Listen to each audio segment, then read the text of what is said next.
ক্লাসে সবাইকে দেখা যাচ্ছে, রাইছাকে দেখা যাচ্ছে না যে? স্যার দেখেন না আমি সামনে। রাইসা, তোমাকে যে গতকাল পড়া দিয়েছিলাম, পড়া করেছো? কি পড়া দিয়েছেন স্যার? ওরে আমার স্টুডেন্ট, পড়াও মনে থাকে না, তুই কেন স্কুলে আসিস? স্যার আপনি আছেন বিদায় তো আমি স্কুলে আসি। তোর কি সেই মাথা মুন্ডো পড়া হয়েছে? জি স্যার পড়া হয়েছে, বলবো?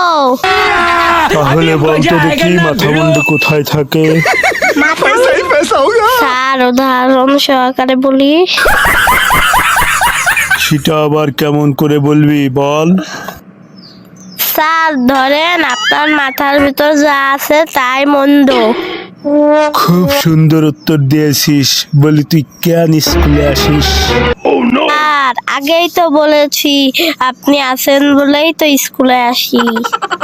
এই সকল ছাত্র ছাত্রী নিয়ে আমি পাগল হয়ে যাবে। ঠিক আছে, আজকের মতো স্কুল এখানেই শেষ, আগামীকাল এ ফর বি ফর পড়া থাকবে। আমাদের ভিডিওটি ভালো লাগলে অবশ্যই লাইক, কমেন্ট, সাবস্ক্রাইব এবং ফলো করে পাশে থাকবেন।